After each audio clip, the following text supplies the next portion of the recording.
На нашей планете осталось не так много мест, которые хранят в себе тайны, но Мировой океан, без сомнения, в их числе.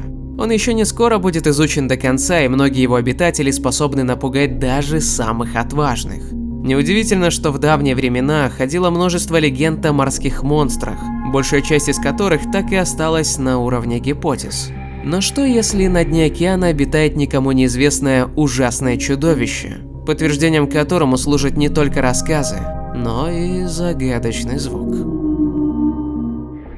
Всемирно известный исследователь океана Жак-Ив Кусто рассказывал, что мимо их батискафа однажды проплыло огромное существо размером примерно 300 метров.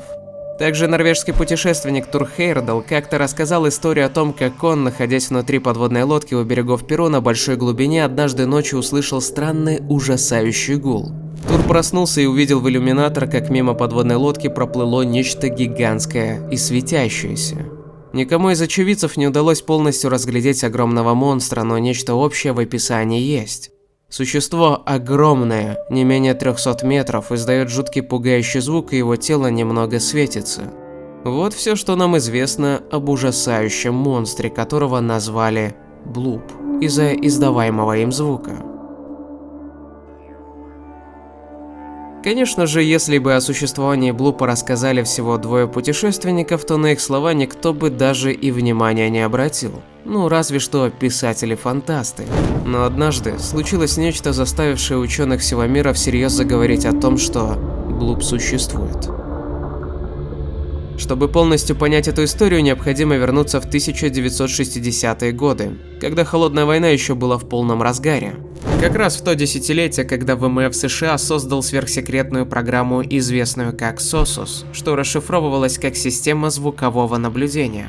По сути, это была обширная сеть подводных микрофонов, охватывающая большую часть планеты и в основном предназначенных для наблюдения за советскими подводными лодками, особенно за теми, которые были оснащены атомным оружием.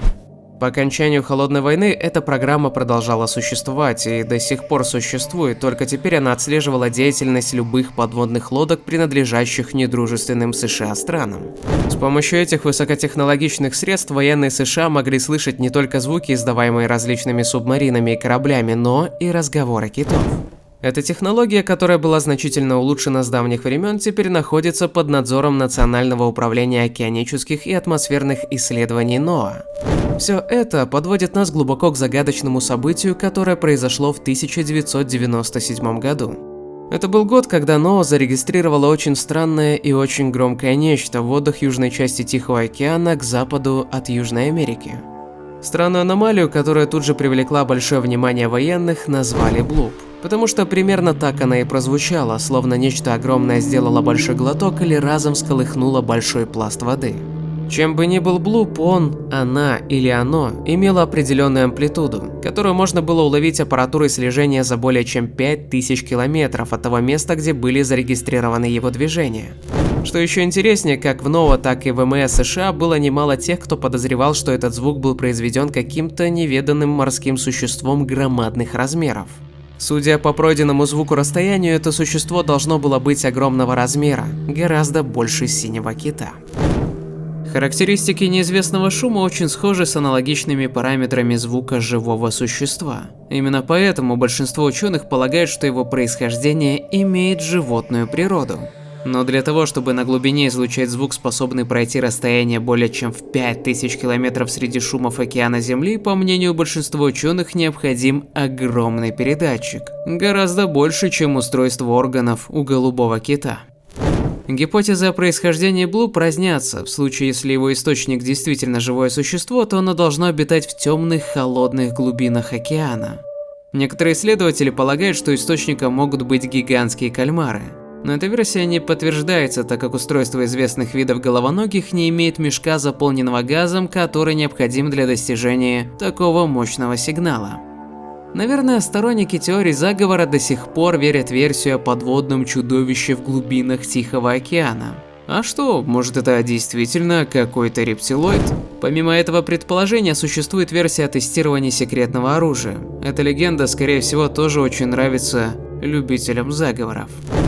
Версия об огромном монстре и секретном оружии звучат интересно, но реальность гораздо скучнее. Тайна о загадочном звуке в Тихом океане начала раскрываться в 2005 году, когда ученые начали проводить акустические исследования вод Антарктики у побережьев Южной Америки. На протяжении 6 последующих лет исследователи собирали данные и услышали еще несколько похожих на блуп звуков. Сравнив их характер, примерное расположение источника и другие свойства, ученые пришли к выводу, что источником громкого звука являются ледники. Было выяснено, что каждый год в глубинах океана происходят десятки тысяч так называемых ледотрясений. Из-за механического воздействия и таяния льды трескаются и откалываются от огромных ледников. При этом возникает сильный грохот, который даже можно сравнить со взрывом. Звуковые волны способны преодолевать многие километры и фиксироваться научным оборудованием. Исходя из этого, получается, что блуп – это звук трескающегося льда. По расчетам ученых, источником подводного шума в 1997 году был треснувший айсберг, который находился между Антарктическим проливом Брансфилд и морем Росса. В 2022 году ученые все чаще сообщают о таянии ледников, поэтому, скорее всего, подобные звуки в океанических водах слышатся с большей регулярностью, чем раньше. Относительно недавно ледники Восточной Антарктиды начали пропадать с лица Земли. Это чревато последствиями, речь идет не только о шумах под водой, а о климатической катастрофе. В любом случае, говорить о том, что блуп точно существует, пока не приходится. Но версия о гигантском подводном монстре является самым популярным объяснением данного звукового явления, хотя, скорее всего, лишь потому, что она наиболее интересна.